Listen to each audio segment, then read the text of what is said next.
MRO sir మరియు agriculture అధికారి, ఇతర మండల స్థాయి అధికారులు, హాజరైన ప్రజలందరికీ, రైతులకు నా నమస్కారాలు. ముఖ్యంగా ఏంటంటే సార్ బాగా చెప్పిండు, కానీ మీరు ఏమి విన్నట్టు అనిపించలేదు. ఎందుకంటే భారత వాతావరణ కేంద్రం ఏం చెప్పింది, వాతావరణ కేంద్రం ఏం చెప్పిందంటే మనకు కొంచెం తక్కువ వర్షపాతం నమోదవుతుందని ముందస్తుగా రైతులకు మనం నష్టపోకుండా, అంటే ఎక్కువ వ్యవసాయం తక్కువ నీళ్ళు ఇప్పుడు వర్షం ఎంత పడదో చూసి మనం పంటలు వేసుకోవాలి. ఫస్ట్ పంటకి ఏం కొంచెం ఇబ్బంది ఉండకపోవచ్చు, కానీ రెండవ పంటకు మాత్రం సార్ చెప్పినట్టు పంట మార్పిడి చేసి మనకు నీళ్లు ఎంత అవుతున్నాయో దానికి తగ్గట్టే మన పంటలు ఉండాలి.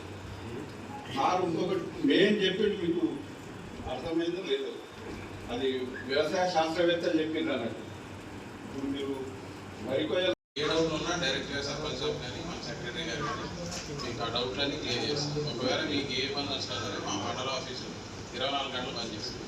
సో మీకు కావాల్సింది ఏదైనా సరే మేము అందిస్తాం. అదేవిధంగా మనకి ప్రభుత్వ పాఠశాలలో విద్యార్థుల సంఖ్య తగ్గిపోవడం అనేది మంచిది కాదు.